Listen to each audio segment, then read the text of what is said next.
भगवते वासुदेवाय। ओम नमो भगवते वासुदेवाय। ओम नमो भगवते वासुदेवाय।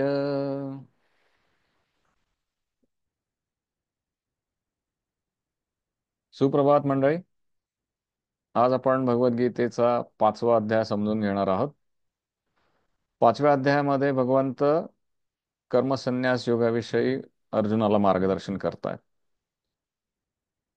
4थ्या अध्यायामध्ये आपण बघितलं की भगवंत अर्जुनाला ज्ञान कर्म संन्यास योग समजून सांगत होते. त्यांनी कर्मयोगाविषयीचं ज्ञान दिलं 4थ्या अध्यायामध्ये. आणि आता 5व्या अध्यायामध्ये ते ज्ञान कर्मामध्ये कसं परिवर्तित करायचं त्या संदर्भामध्ये भगवंत अर्जुनाला मार्गदर्शन करतील.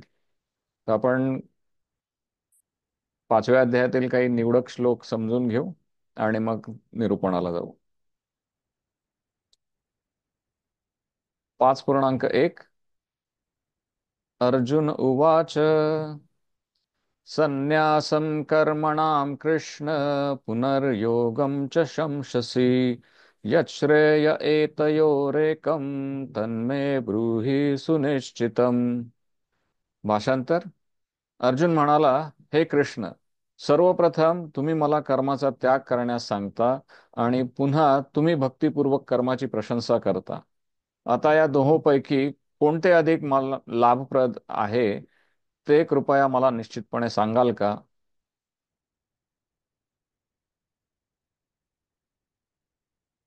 5.2 श्री भगवान उवाच संन्यासः कर्मयोगश्च निःश्रेयसकरावुभौ तयोस्तु कर्मसन्न्यासात् कर्मयोगो विशिष्यते.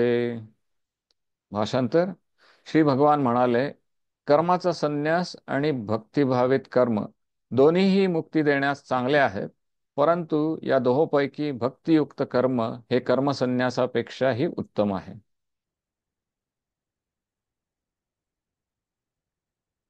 5.3 नेयः स नित्यसन्न्यासी यो न द्वेष्टि न काङ्क्षति निर्द्वन्द्वो हि महाबाहो सुखम बंधात प्रमुच्यते.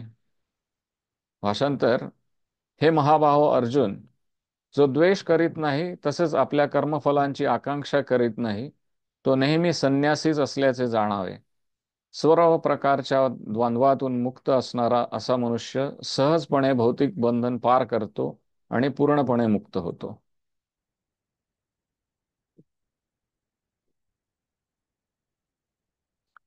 5.7 योगयुक्तो विशुद्धात्मा विजितात्मा जितेन्द्रियः सर्वभूतात्मभूतात्मा कुर्वन्नपि न लिप्यते.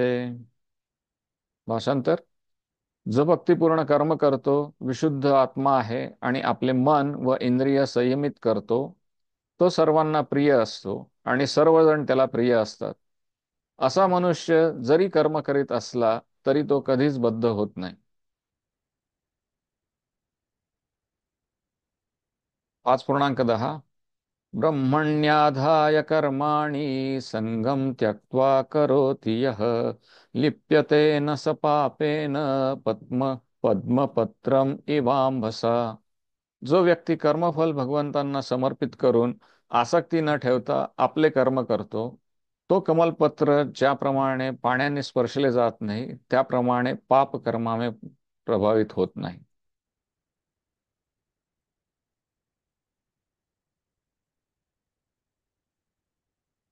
5.13 सर्वकर्माणि मनसा संन्यस्यास्ते सुखं वशी नवद्वारे पुरे देहि नैव कुर्वन्न कारयन्. जेव्हा देहधारी जीव आपली प्रकृती संयमित करतो आणि मनाद्वारे सर्व कर्मांचा त्याग करतो, तेव्हा तो कर्म न करता तसेच कर्म न करविता 9 द्वारे असलेल्या या नगरात म्हणजेच भौतिक शरीरात सुखाने राहतो.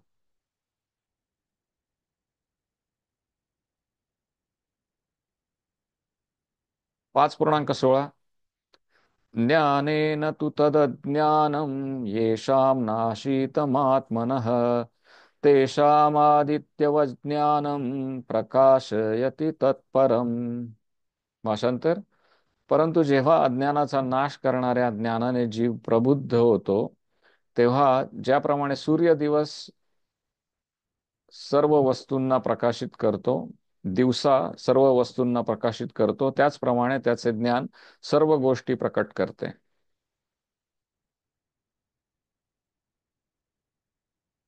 5.18 विद्या विनय संपन्ने ब्राह्मणे गविहस्तिनि शुनी चैव श्वपाके च पंडितः समदर्शिनः.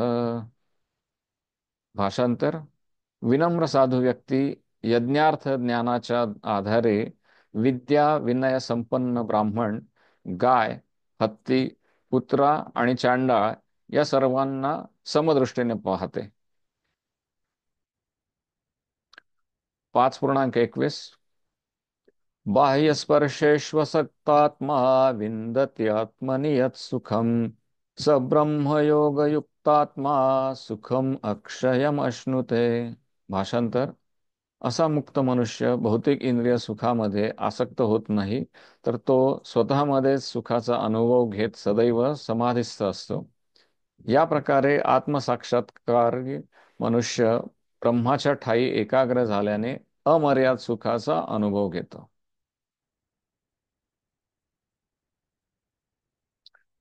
5.29 भोक्तारं यज्ञतपसां सर्वलोकमहेश्वरं सुहृदं सर्वभूतानां ज्ञात्वा मां शांतिमृच्छति.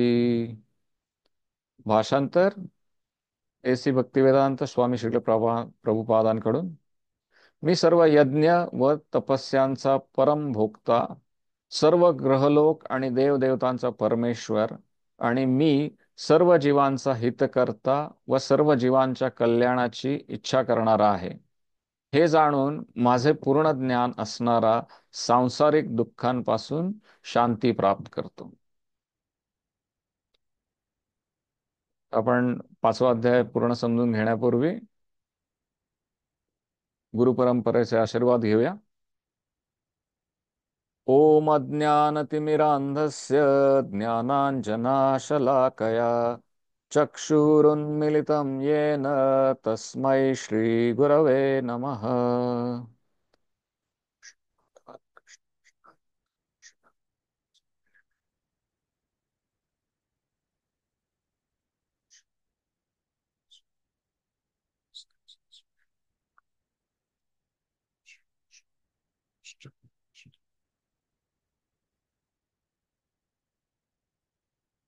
आता या 5व्या अध्यायामध्ये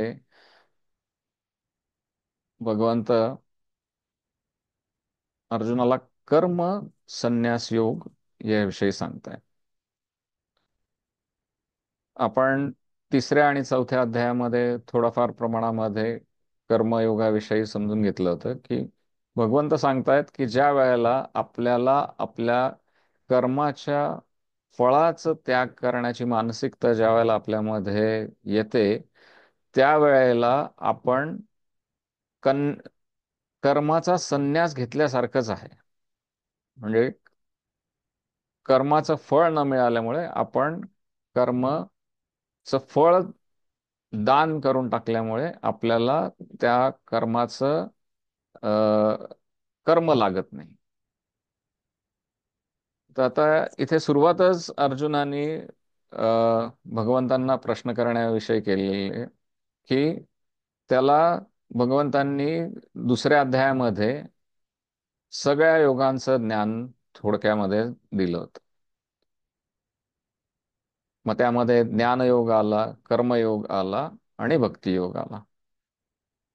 तर अर्जुनाला हा प्रश्न पडला आहे इथे, की भगवंत त्यांना कर्माचा त्याग करायला सांगतायत आणि एकीकडे भक्तिपूर्वक कर्म करण्याची पण प्रेरणा देतात. मग अशा वेळेला नेमकं आपल्यासाठी काय हितकारी आहे ते अर्जुनाला समजून घेण्याची इच्छा आहे. म्हणजे याचाच अर्थ काय आहे, की भगवंतांनी तीन मार्ग दाखवलेले आहेत: ज्ञानयोग, कर्मयोग आणि भक्तियोग. म्हणजे प्रत्येका मार्गामध्ये ध्येय आणि उद्दिष्ट एकच आहे, ते म्हणजे भगवंतांची प्राप्ती करणं. तर आपण आता बघतो, एखाद्या गंतव्यस्थानासाठी आपल्याला जायचं असेल, समजा आपल्याला मुंबईवरून दिल्लीला जायचं आहे, तर आपण काय बघतो, की एकतर आपण गाडी घेऊन जाऊ शकतो, कारने जाऊ शकतो, किंवा ट्रेनने जाऊ शकतो, किंवा विमानाने जाऊ शकतो. मग आता आपली जी काय आर्थिक परिस्थिती असेल, आपली जी काय अ, अ, शारीरिक परिस्थिती असेल, त्याप्रमाणे आपल्याला जे काय, ह्या सगळ्या गोष्टींचा विचार करून आपल्याला जे काय सुयोग्य वाटतं तो आपण मार्ग निवडतो. एखाद्या व्यक्तीला असं असेल की बाबा आपल्याला वेळ महत्वाचा आहे, पैसे दोन जास्त गेले तरी चालतील, परंतु लवकर पोचायचं. मग असा व्यक्ती काय विचार करतो की बाबा मी विमानाने जातो, जेणेकरून मी 2 तासामध्ये दिल्लीला जाऊन पोचेन आणि माझ्या कामाला लागेन. दुसरा एखादा व्यक्ती असतो की जो विचार करतो की बाबा माझ्याकडे फार जास्त काही पैसे नाही आहेत, माझ्याकडे गाडी पण नाहीये, आणि ट्रेन स्वस्त पडते, मला वेळेचं फारसं काही बंधन नाहीये, आणि वेळ आहे तो मी ट्रेनवर दुसरं काहीतरी माझं कार्य करून मी तो वेळ सत्कारणी पण लावू शकतो. मग असा व्यक्ती विचार करतो की मी ट्रेननी जातो. एखाद्या व्यक्तीला असं असतं की त्याला कुठल्याही प्रकारच्या समजा त्या व्यक्तीला काही इन्फेक्शन झालेलं आहे, बरं नाहीये, आणि मग अशा वेळेला अशा व्यक्तीला खूप लोकांमध्ये जाणं शक्य नाहीये, त्याला काही इन्फेक्शन होण्याची शक्यता आहे. तर मग अशा वेळेला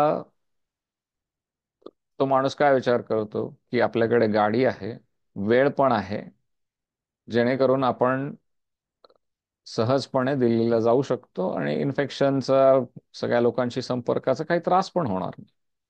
तसं प्रत्येक व्यक्ती आपल्या आपल्या स्वभावानुसार आणि आपल्या आपल्या परिस्थितीनुसार आपल्यासाठी कोणता मार्ग आहे तो निवडण्याचं भगवंतांनी आपल्याला इथे मुभा दिलेली आहे. आणि ते करत असताना भगवंत अर्जुनाला सांगतायत की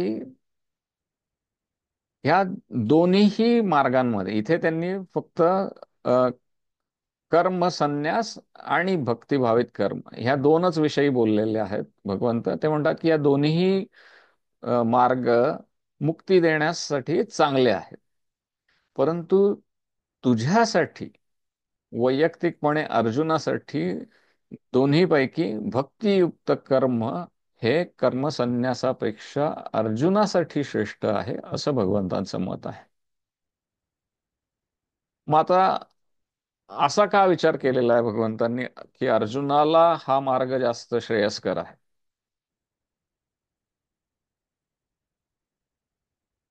अर्जुन हा एका पराक्रमी वंशामध्ये त्यांनी जन्म घेतलेला आहे, कुरुच्या वंशामध्ये. आणि त्याला, अर्जुनाला, सगळी युद्धविद्या पारंगत आहेत. त्याला पाप पुण्य या गोष्टींची जाणीव आहे, आणि तो पापाचं हनन करून पुण्याचं पुण्यवान लोकांचं वर्धन करण्याची क्षमता त्याच्यामध्ये आहे. म्हणून अर्जुन कर्म करण्यासाठी सुयोग्य व्यक्ती आहे, असं भगवंतांना वाटत असतं, आणि म्हणून भगवंत त्याला त्याविषयीचं मार्गदर्शन करतात.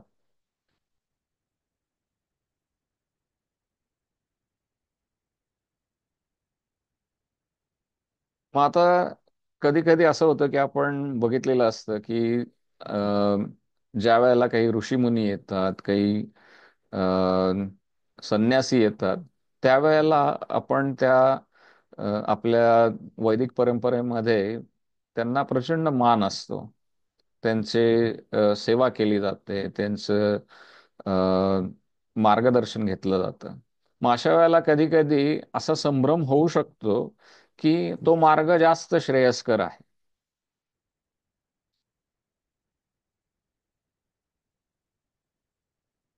पण ते अर्जुनाच्या मनातून ती शंका दूर व्हावी म्हणून भगवंत मार्गदर्शन करतायत की जो व्यक्ती द्वेष करत नाही आणि आपल्या कर्मफलांची अपेक्षा पण करत नाही, तो नेहमी संन्यासीच असल्याचं समजावं. म्हणजे आपण संन्यासामध्ये काय करतो, तर आपण कर्म सोडून देतो, जेणेकरून आपल्याला कर्माचं फळ आपल्या प्रारब्धात येणार नाही. पण भगवंत इथे अर्जुनाला सांगतायत की ज्या वेळेला एखाद्या व्यक्ती एक त्या कर्माचा द्वेष पण करत नाही आणि त्या कर्मफलांची अपेक्षा पण करत नाही, तर अशा वेळेला तो व्यक्ती संन्यासीच असल्याचं समजावं. कधी कधी आपण बघतो की लोक अचानक पणे भरल्या संसारामधून अ, आपला संसार आणि आपल्या कर्तव्य मागे टाकून ते संन्यास घ्यायचा विचार करतात. कधी कधी असं होतं की आपण आपल्या इस्कॉनच्या परंपरेमध्ये देखील अनेक मुलांनी ब्रह्मचर्य घेतलेलं आहे. ते साहजिकच त्यांच्या पाठीमागे त्यांच्या परिवाराचे कधी कधी पंचायत पण होत असणार आहे. परंतु ज्या वेळेला त्या व्यक्तीला या गोष्टीची जाणीव होते की आपल्याला या दिशेने कर्म करायचे आहे, ते संन्यास घेत नाहीत, परंतु ते आपले कर्म जे आहेत ते भगवंतांच्या सेवेमध्ये लावण्यासाठी म्हणून ते कर्म करतात.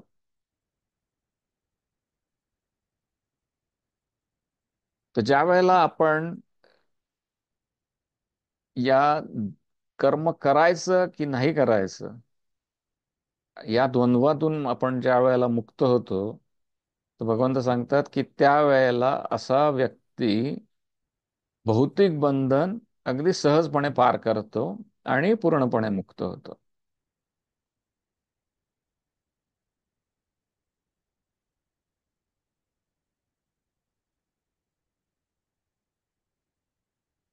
मग आता कर्म जर करत राहिलं तर साहजिकच त्या कर्मांची फलप्राप्ती पण होणार आहे. परंतु अशा वेळेला जो व्यक्ती विशुद्ध आत्मा असतो, आता आपल्या संस्कृतमध्ये शुद्धचा अर्थ आपल्याला सगळ्यांना माहिती आहे की शुद्ध म्हणजे पवित्र आहे. आणि त्याला इथे एक त्याआधी एक आणखीन शब्द लावलेला आहे, विशुद्ध. तर विशुद्ध हे ज्या वेळेला शुद्धीची अगदी पराकाष्ठा होते त्यावेळेला आपण त्याला विशुद्ध असं विशेषण लावतो. तर अशा प्रकारचा व्यक्ती जो पूर्ण भक्तीमध्ये कर्म करतो आणि जो विशुद्ध आत्मा आहे आणि ज्यांनी आपल्या इंद्रियांवर विजय मिळवलेला आहे.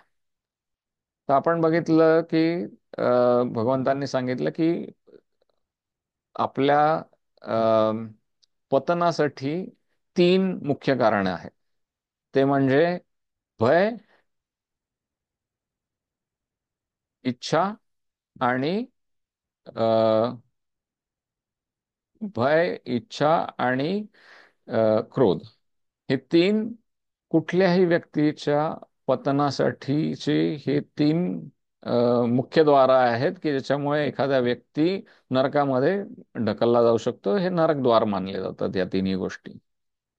तर ज्या वेळेला एखादा व्यक्ती आपल्या इंद्रियांवर, आपल्या मनावर विजय मिळवतो, साहजिकच त्या व्यक्तीच्या हातून चांगले कर्म घडतात आणि तो व्यक्ती साहजिकच सगळ्यांना प्रिय होतो.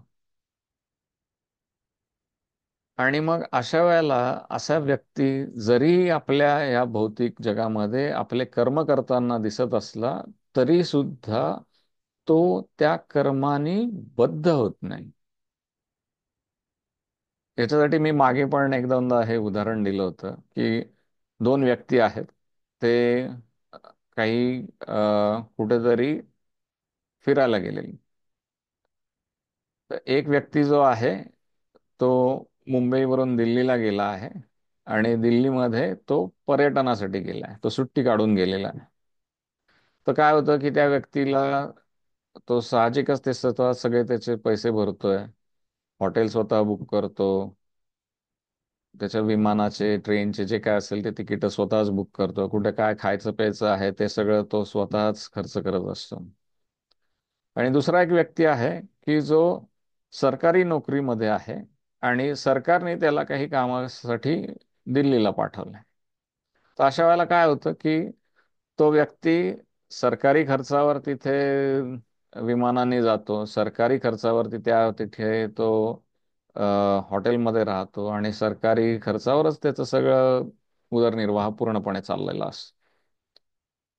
तर आता क्रिया दोघांची सारखीच आहे, दोघांनी तिथे दिल्लीला प्रवास केलेला आहे, दोघेही जण दिल्लीमध्ये राहत आहेत. परंतु एक व्यक्ती जो आहे तो स्वतःच्या पैशानी स्वतःच्या सुखासाठी फिरतोय आणि दुसरा व्यक्ती जो आहे तो सरकारी खर्चानी सरकारच्या कामासाठी तिथे फिरतोय.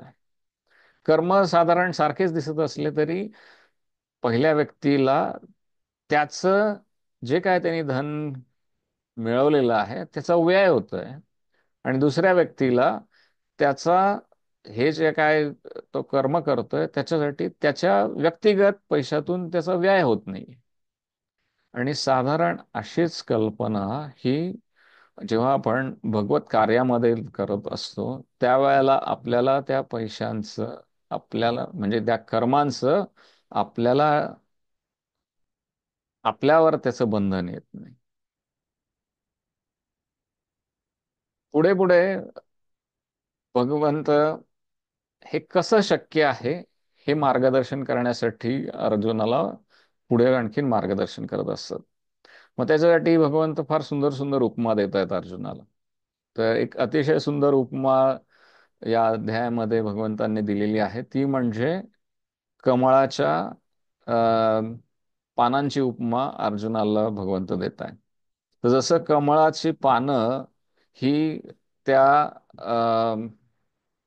कधी कधी चिखलामध्ये, कधी कधी तळ्यांमध्ये ते अशी पसरलेली असतात, परंतु ते एवढ्या चिखलामध्ये किंवा त्या पाण्यामध्ये जरी ते अ, असलं तरी त्याची पानं जी असतात ती पूर्णपणे कोरडी असतात.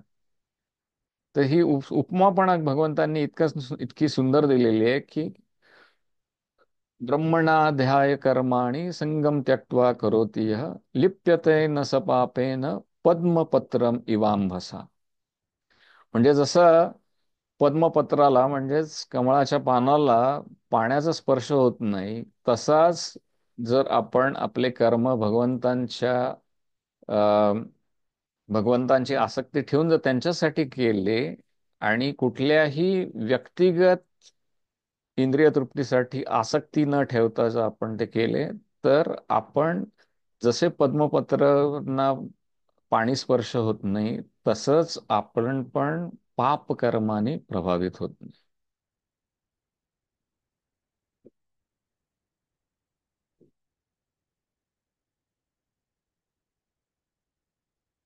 आणि पुढे भगवंतांनी आपल्या या शरीराला फार सुंदर उपमा दिली आहे. या शरीराला भगवंत सांगतात की हे 9 द्वारांचं एक नगरी आहे. तर आपले 9 द्वार म्हणजे कोणते? तर त्या 9 द्वारांपैकी 7 द्वार आपल्या इथे वरतीच आहेत. 2 डोळे, 2 कान, नाकाची 2 भोकं आणि तोंड, ही 7 द्वार वरती आहेत. आणि आपले 2 द्वार खाली आहेत, एक म्हणजे आपलं गुदद्वार आणि दुसरं गोष्ट म्हणजे आपले जननेंद्रिय. तर या 9 द्वारांच्या नगरीमध्ये आपण वास करत असतो.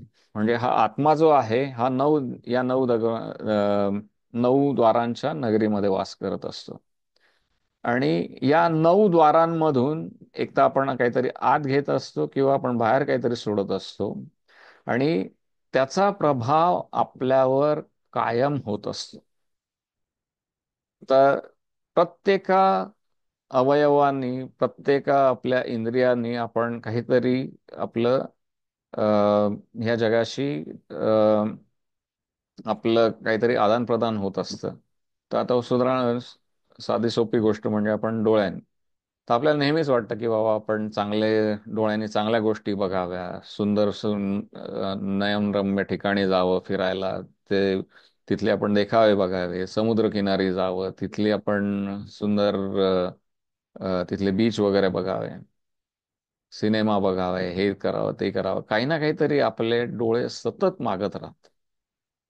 कानाला सुद्धा आपल्याला काहीतरी सुश्राव्य संगीत चांगलं वाटतं, चांगले बोल चांगले वाटत असतात. नाकाला आपल्याला नेहमीच वाटत असतं की आपण चांगला सुगंधित द्रव्य, आपण काहीतरी त्यांचा सुगंध घ्यावा.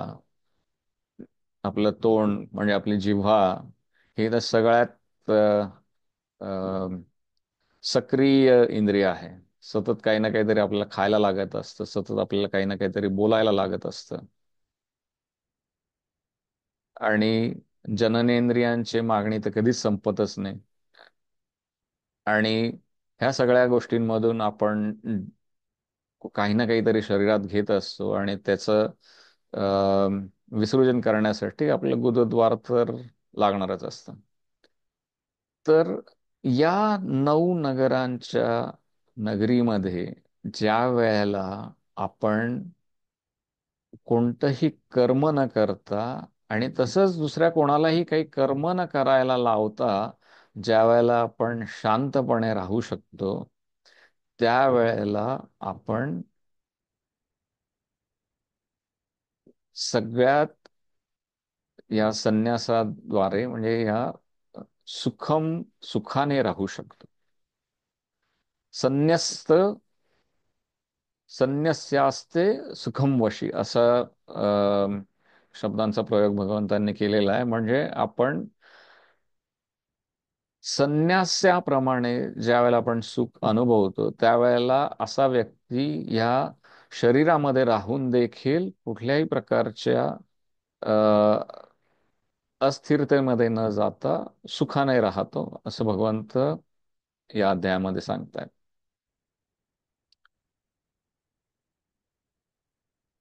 आता आपल्या संस्कृतीमध्ये अ, अनेक प्रार्थना आहेत की जिथे प्रकाश आणि अंधकार यांची उपमा दिली जाते. तर आपल्या याच्यामध्ये एक श्लोक असा आहे की तमसोमा ज्योतिर्गमय, म्हणजे अंधाराकडून तर प्रकाशाकडे वाटचाल करायची. तर त्याविषयी भगवंतांनी या अध्यायामध्ये सांगितलंय की ज्या वेळेला एखादा व्यक्ती आपल्या अज्ञानाचा नाश करतो, त्यावेळेला तो जीव भगवंतांच्या ज्ञानाने प्रबुद्ध होतो, म्हणजे त्याला ती बुद्धी मिळते. आणि असा व्यक्ती अशा व्यक्तीच्या आयुष्यामध्ये ज्ञानाचा सूर्य उगवतो आणि अंधकाराचा नाश होतो. आता आपण ज्या वेळेला सकाळी तांबडं फुटतं, त्यावेळेला आपल्याला असं सांगायला लागतं का की अरे बाबा अंधकारा, आता तुझी जायची वेळ झाली, तू जा. असं आपल्याला काहीच करायला लागत नाही.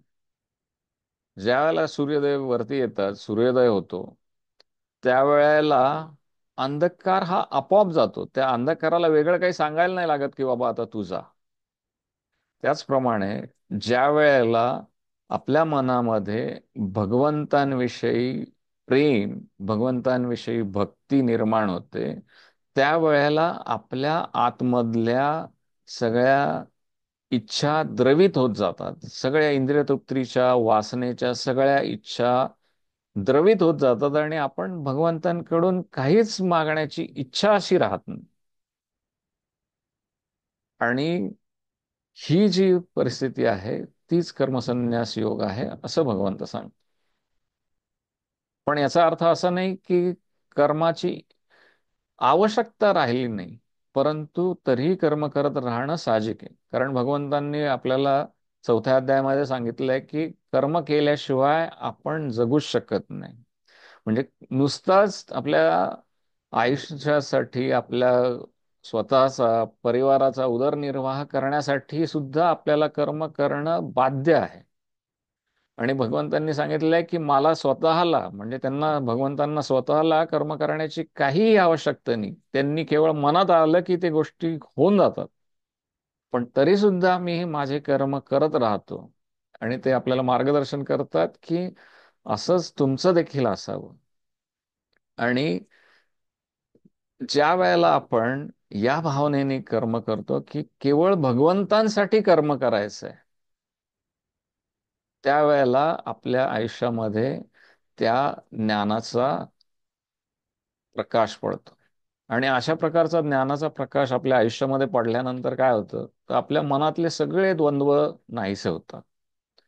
आणि द्वंद्व नाहीसे होतात म्हणजे काय, की आपण या जगामध्ये ही जी काही सगळी विषमता बघतो आहोत, त्याच्याने आपल्यावर काही परिणाम होत नाही. आणि भगवंतांनी यामध्ये 5.18 मध्ये सांगितलंय, विद्या विनय संपन्ने ब्राह्मणे गवी हस्तिनी शुनी चैव श्वपाके च पंडितः समदर्शिना. म्हणजे असा व्यक्ती जो आहे तो त्याच्या ज्ञानाच्या आधारावर विद्या विनय संपन्न ब्राह्मण, त्यानंतर गाय, हत्ती आणि कुत्रा आणि चांडाळ, या सगळ्यांना देखील तो समदृष्टीने बघत असतो. मग आता या चौघांमध्ये सारखं काय आहे? काहीच सारखं नाहीये. विद्या विनयाने संपन्न एखादा जो ब्राह्मण आहे, तो साहजिकच उच्च स्तरावरची व्यक्ती आहे. गाय म्हटली तर ती एक पशु आहे. कुत्रा म्हटला तर एक पशु आहे. गाय जी आहे ती सद्गुणामधला एक पशु आहे. कुत्रा जो आहे तो अ, हत्ती जो आहे तो रजोगुणामधला पशु आहे. कुत्रा जो आहे तो तमोगुणामधला पशु आहे. आणि चांडाळ म्हणजे या आपल्या अ, चतुर्वर्णांपैकी कुठल्याही वर्णामध्ये बसू न शकणारा व्यक्ती म्हणजे चांडाळ. आणि त्याला श्वपच असं इथे भगवंत म्हणतात. म्हणजे श्व म्हणजे कुत्रा आणि पच म्हणजे खाणारा. म्हणजे कुत्रे खाणारा व्यक्ती जो आहे, असा व्यक्ती आणि ब्राह्मण आणि ह्या सगळ्या प्रकारचे प्राणी जे त्यांनी सांगितले, त्यांना सगळ्यांना समदृष्टीने बघणारा व्यक्ती म्हणजे कर्मयोगी आहे म्हणतात. मग हे कसं काय शक्य आहे? आपण सगळीकडेच सगळ्या द्वंद्वांमध्ये आपण अ, अनेक प्रकारचे द्वंद्व आहेत आपल्यामध्ये. मग आपण त्याच्यामध्ये हिंदू, मुस्लिम, ख्रिश्चन, शीख आणि अनेक प्रकारच्या पद्धतीने आपण लोकांना बघत असतो. प्राण्यांना आपण वेगळ्या पद्धतीने बघत असतो. मग याच्यात सम काय आहे? तर या सगळ्यांमध्ये सम एकच आहे. आणि ते म्हणजे या सगळ्यांमध्ये आत्मा आहे. आणि तो आत्मा जो आहे तो भगवंतांचं रूप आहे. भगवंतांनी सांगून ठेवलंय, ममैवांशो जीव लोके जीवभूत सनातन. प्रत्येक व्यक्ती, प्रत्येक प्राणी, प्रत्येक किडा, मुंगी, कीटक जे काय आहे, त्या सगळ्यांमध्ये माझा अंश आहे. आणि तो अंश जोपर्यंत आपल्या शरीरामध्ये आहे, की ते एखाद्या व्यक्तीमध्ये आहे, तो प्राण्यामध्ये आहे, तोपर्यंत तो व्यक्ती जिवंत आहे आपण असं समजतो. आणि ज्या वेळेला तो भगवंतांचा तो अंश आपल्या शरीरातून निघून जातो, त्यावेळेला आपण काय करतो, की त्या व्यक्तीचे अंत्यसंस्कार करतो. आपल्या आपल्या अनेक वेगळ्या वेगळ्या संस्कृतींमध्ये वेगळ्या वेगळ्या प्रकारे अंत्यसंस्कार होतात. आपल्या हिंदू धर्मामध्ये आपण ते शरीर जाळून टाकतो. तर आणि ते शरीर मग पंचतत्वांमध्ये विलीन होतं. तर आपण ज्या वेळेला आपलं असं लक्षात येतं की आपण या सगळ्या प्राण्यांमध्ये, सगळ्या किड्यामुंग्यांमध्ये आणि आपल्यामध्ये सुद्धा हाच भगवंतांचा अंश आहे, त्यावेळेला साहजिकच आपल्या मनामध्ये प्रेम निर्माण होतं. मग असं कधी झालंय का की एखाद्या भावाने आपल्या भावाला मारून कापून खाऊन खाल्लेलं बघितलंय का आपण? दुर्दैवाने असे काही तुरळक होतही असतील, विकृत लोक असतील देखील, परंतु एक सर्वसाधारण परिवारामध्ये एक भाऊ दुसऱ्या भावाला कधीच मारून खाऊन पण टाकणार नाही. पण आपण काय करतो की केवळ आपले जिभेचे चोचले पूर्ण करण्यासाठी आपण त्या मूक प्राण्यांना मारतो आणि त्यांचं भक्षण करतो. म्हणजे इतकी प्रचंड विकृती आपल्या या समाजामध्ये दिवसेंदिवस वाढत चाललेली. आणि दुर्दैवाची गोष्ट म्हणजे याविषयी ज्ञान पण नाही आपल्यामध्ये. ह्या सगळ्या चुका आम्ही पण केलेल्या आहेत, कारण त्याविषयी ज्ञान नव्हतं. म्हणजे आजी सांगायची, आई सांगायची की ते आपल्या संस्कृतीमध्ये हे योग्य मानलं जात नाही, परंतु केवळ मार्गदर्शन नसल्यामुळे आपण त्या गोष्टी करतो. आणि दुसऱ्या सगळ्यात भयंकर गोष्ट म्हणजे आपल्या समाजामध्ये आहे ती म्हणजे वेदांविषयीचं अज्ञान. आपण दुसऱ्या अध्यायामध्ये बघितलं की भगवंतांनी सांगितलं की वेदांच्या गोड गोजिऱ्या भाषेमध्ये अडकू नका. वेदांमध्ये खूप मोठी प्रणाली भगवत प्राप्तीसाठी दिलेली आहे, आणि मग ते एक जिन्यासारखं आहे. त्या जिन्यावर आपण टप्प्याटप्प्याने आपल्या अंतःकरणाची शुद्धी करत जातो. आणि वेदांमध्ये काही ठिकाणी मांसाहाराविषयी थोडंफार काही लिहिलेलं असेल, किंवा काही कुठेतरी अ, मद्यसेवनाबद्दल किंवा सोमरसाबद्दल हे लिहिलेलं आहे. परंतु ते सगळं काही ज्या लोकांची वृत्ती किंवा ज्या लोकांची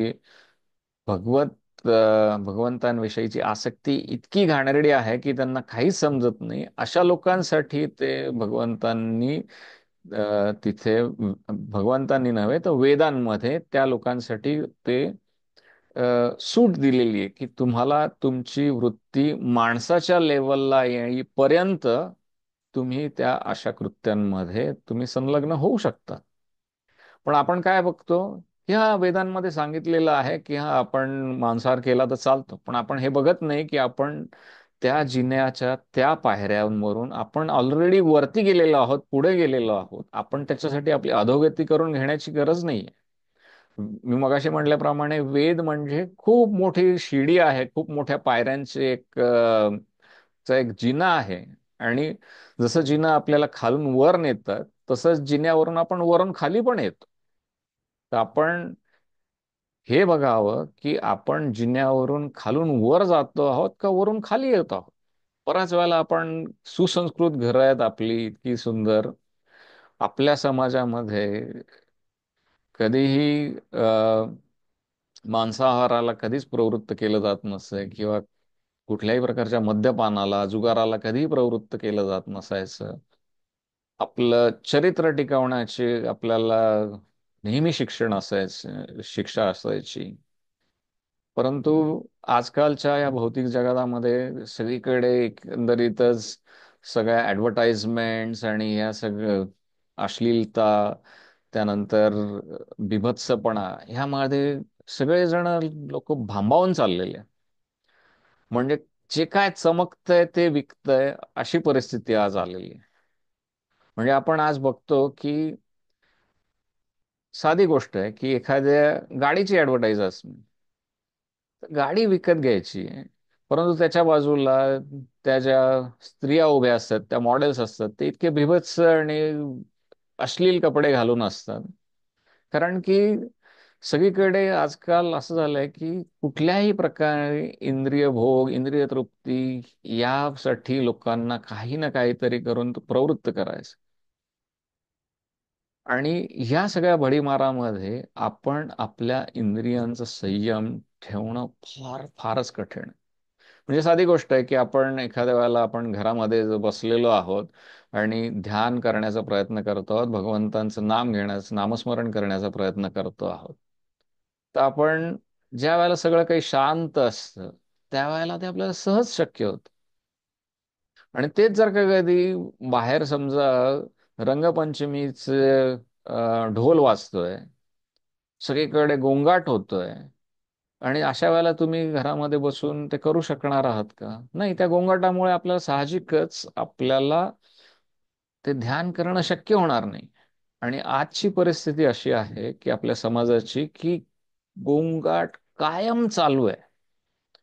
आपल्यावर अनेक मार्गाने अप- इंद्रिय तृप्तीसाठी, इंद्रियांच्या आसक्तीसाठी आपल्यावर भडीमार केला जातोय. ऍडव्हर्टाइजमेंट्स आहेत, रस्त्याने चालताना लोक विचित्र विचित्र कपडे घालून फिरतायत, विचित्रपणे वागतायत. आणि या सगळ्या गोंगाटामध्ये आपल्याला इंद्रिय तृप्तीपासून दूर राहून भगवंतांची भक्ती करायची आहे. तर त्यासाठी भगवंतांनी हा जो मार्ग सुचवलेला आहे कर्मसन्यास योगाचा, त्याच्यामध्ये पुढे 5:21 मध्ये भगवंत सांगतात, बाह्य स्पर्शेष्वसक्तात्मा विंदती आत्मनि यत् सुखम सब्रह्म योग युक्तात्मा सुखम अक्षयम अश्नुते. तर असा व्यक्ती ज्या वेळेला भौतिक इंद्रिय सुखांमध्ये आसक्त होत नाही आणि आपल्या आतमध्ये सुखाचा अनुभव घेत समाधिस्थ होतो, तर अशा व्यक्तीला आत्मसाक्षात्कार घडून तो, आणि तो आपल्या आतमध्ये अक्षय सुखाची अनुभूती करतो.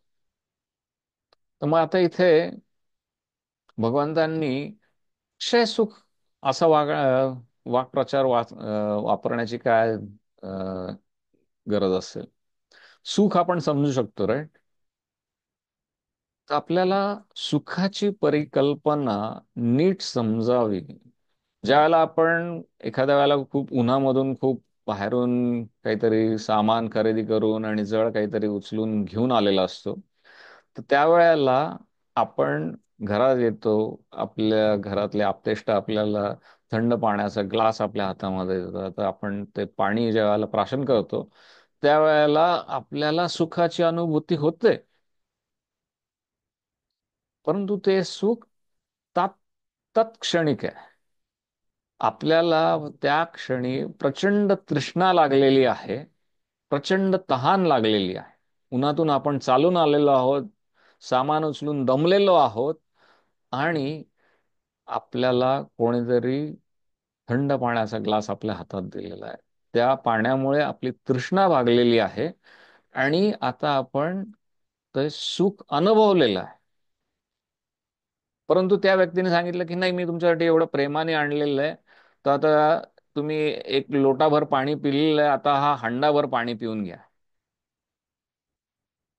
पाणी तेच आहे, व्यक्ती आपण तीच आहोत, समोरची व्यक्ती देणारी पण तीच व्यक्ती आहे. पण आपण हंडाभर पाणी त्या व्यक्तीने आपल्याला प्यायला सांगितलं, तर आपल्याला त्याच्यामध्ये काही सुखाचा अनुभव होईल का? नाही. कारण की ती तृष्णा संपलेली आहे. आपण उन्हातून आलो, ती त्यावेळेला ती तृष्णा होती, ती एक लोटाभर पाणी पिल्याने आपली ती तृष्णा भागलेली आहे. तेच पाणी जे आपल्याला आधी तृष्णा भागवून आपले तृप्तीचा मार्ग होतं, तेच जर का एखाद्या एखाद्याने आपल्याला हंडाभर प्यायला सांगितलं, तर ते आपल्यासाठी दुःखाचं कारण होऊ शकणार आहे. कारण हंडाभर पाणी कोणी पिऊच शकत नाही. आणि हे सगळं जे काय सुख आहे ते तत्क्षणिक आहे. त्या क्षणापुरतं ते सुख मिळतं आणि मग नंतर ते नाहीसं होतं. आणि मग अशी अनेक उदाहरणं आहेत. पण भगवंत आपल्याला सांगतात की हे सुख क्षणिक आहे, आणि भगवंतांच्या भक्तीतून, भगवंतांच्या सेवेतून मिळणारं जे सुख आहे ते अक्षय सुख आहे. म्हणजे ते सुख कधीच संपत नाही. आपण त्या सुखाचा अनुभव आपल्या आतमध्ये कायम करू शकतो. आणि त्याच्यासाठी भगवंतांनी अतिशय सोपा मार्ग सांगितलेला आहे, तो म्हणजे बाह्य स्पर्शेश्व असक्तात्मा. बाह्य स्पर्शातून जे काय सुख येतं, त्याच्यावरती कुठल्याही प्रकारची आसक्ती ठेवायची नाही.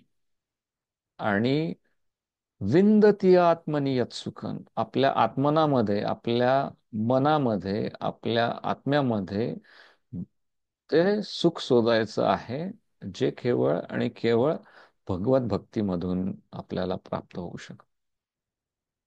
आणि ज्या वेळेला आपल्याला हा अहंकार होतो की आपण या सुखाचे भोगते आहोत, ते हा जो समज आहे तो आपल्याला नेहमी आपल्याला इंद्रिय तृप्तीकडे ओढत राहतो आणि त्याची आसक्ती वाढवतच राहतो. आणि त्याच्यापासून आपण दूर जावं म्हणून भगवंत सांगतात, भोक्तारम यज्ञ तपसाम सर्व लोक महेश्वरम सुहृदम सर्वभूतानां ज्ञात्वा माम शांती मृत्यूचे. मी सगळ्या यज्ञांचा आणि सगळ्या तपस्यांचा परमभोक्ता आहे. म्हणजे भगवंत एकटेच भोगते आहेत. आपण सगळे जण भगवंतांच्या त्या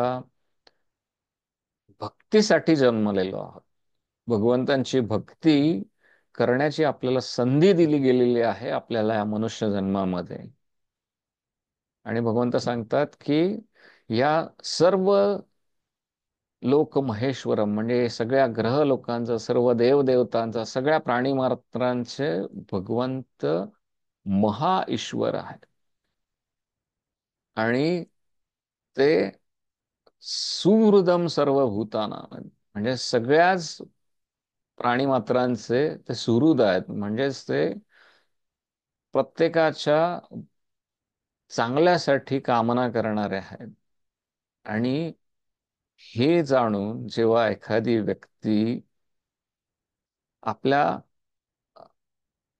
पूर्ण ज्ञान अम, एखादी व्यक्ती ज्यावेळेला आपल्याला हे पूर्ण ज्ञानाची प्राप्ती करते आणि भगवंतांच्या प्रेमासाठी, भगवंतांच्या भक्तीसाठी आणि भगवंतांच्या प्रचारासाठी ज्यावेळेला संलग्न होते, त्यावेळेला त्या भक्तीला शांतीचा अनुभव मिळतो.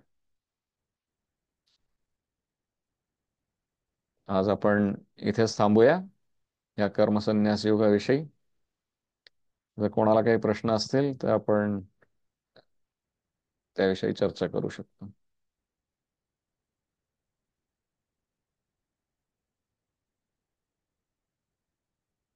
ज्यांना प्रश्न असतील त्यांनी अनम्यूट करून विचारायला हरकत नाही.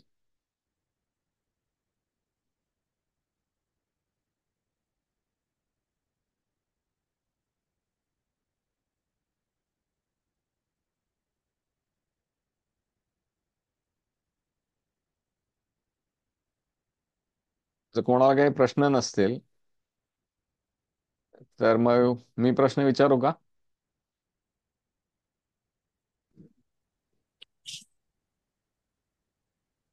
एक मिनिटात ही जी लिंक हा जो ग्रुप जॉईन करायला लिंक आहे ती परत या ग्रुपमध्ये सर्क्युलेट करू शकता का, म्हणजे अजून हो कोणाला हो पाठवायची?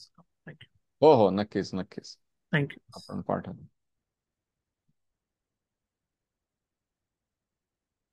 तर या अध्यायामध्ये भगवंतांनी एक सुंदर उपमा दिलेली आहे, पद्मपत्रम इवांभसा. तर अशाच प्रकारची एक फार सुंदर उपमा आपल्या इंद्रिय तृप्तीपासून दूर राहण्यासाठी म्हणून भगवंतांनी आधी केलेली आहे. कोणती होती ती उपमा, कोणाला आठवत आहे?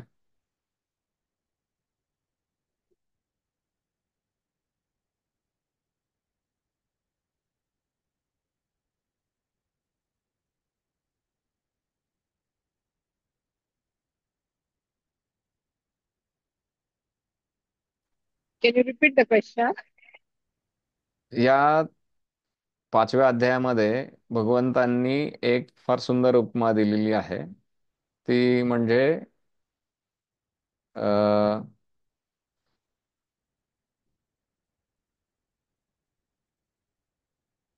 ब्रह्मण्याधाय कर्माणि संगम त्यक्त्वा करोति यः लिप्यते न स पापेन पद्मपत्रम इवांबसा. म्हणजे जो व्यक्ती कर्मफल भगवंतांना समर्पित करून आसक्ती न ठेवता आपले कर्म करतो, तो कमलपत्र ज्याप्रमाणे पाण्याने स्पर्शले जात नाही त्याप्रमाणे पाप कर्माने प्रभावित होत नाही. तर अशाच प्रकारचे काही उपमा भगवंतांनी इतर अ, आपण जे काय आधीचे अध्याय बघितले त्यामध्ये भगवंतांनी केलेली आहे. तर प्रश्न हा आहे की अशी कोणती उपमा कोणाला आठवते आहे का?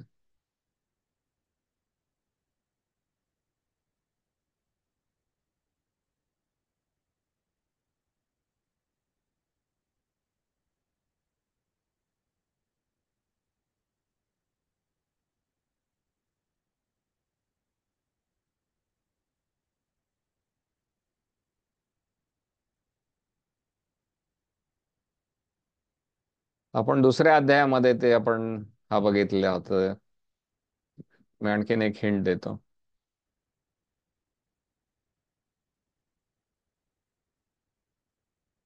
अशाच प्रकारची एक उपमा भगवंतांनी दुसऱ्या अध्यायामध्ये अर्जुनाला दिली होती, आणि ती मध्ये यदा संहरते चायं कूर्मोऽङ्गानीव सर्वशः इंद्रियार्थेभ्यः तस्य प्रज्ञा प्रतिष्ठिता.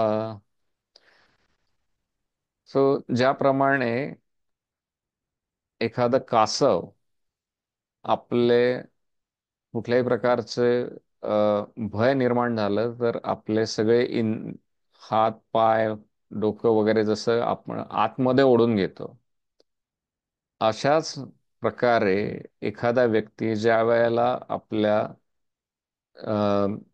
भक्तीमध्ये असतो त्यावेळेला तो आपले इंद्रिय सगळे असे संकुचित करून घेतो आणि त्याची प्रज्ञा प्रतिष्ठित होते. म्हणजे त्या व्यक्तीला आपल्या ज्ञानाद्वारे आपले भगवत प्राप्ती करण्याची प्रेरणा निर्माण. अशा भगवंतांनी अनेक ठिकाणी अशा उपमा दिलेल्या आहेत की ज्या खूप सदृश उपमा आहेत. म्हणजे आपण नुसतं त्याचा विचार केला तरी आपल्या डोळ्यासमोर येतं ते गोष्टी, की एखादं कासव जसं आपले सगळे अवयव आपल्या आतमध्ये घेऊन आपल्या पाठीमध्ये लपून बसतो, कुठल्याही प्रकारचं भय असेल, कुठल्याही प्रकारचा प्राणी त्याच्यावर हल्ला करत असेल तर, आणि साहजिकच तो त्या हल्ल्यांपासून वाचतो. तशीच उपमा भगवंतांनी या 5व्या अध्यायामध्ये पण कमलपत्राची दिलेली आहे, की जसं कमलपत्र पाण्याच्या वरती तरंगत राहतं आणि त्या पाण्यामुळे त्यातला काही त्रास होत नाही किंवा पाणी त्याला स्पर्श पण करत नाही, तर अशा अनेक ठिकाणी भगवंतांनी या उपमा दिलेल्या आहेत. ठीक आहे, अजून काही कोणाला काही टिप्पणी आहे, कोणी काही प्रश्न आहेत?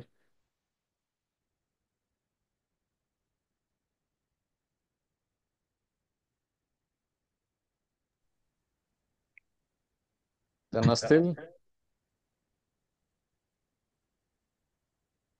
विनायकजी तुमचा काही प्रश्न आहे का? नाही, टिप्पणी टिप्पणी आहे. चांगलं, हो खूप हो, चांगलं ज्ञान मिळतंय. थँक्यू. वेलकम.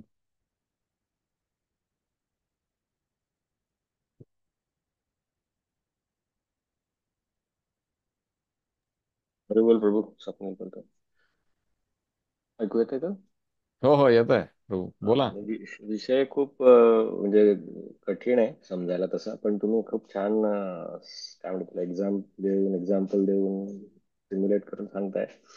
वाट पाहतोय पुढच्या अध्यायांची. Thank you so much. नक्कीच नक्कीच. हरी बोल. आता पुढच्या 15 दिवसांनी आपण नक्कीच करू. थँक्यू प्रभू. चला मंडळी, सगळ्यांची रजा घेऊया, पुन्हा भेटूया. थँक्यू. धन्यवाद. थँक्यू. हरी बोल.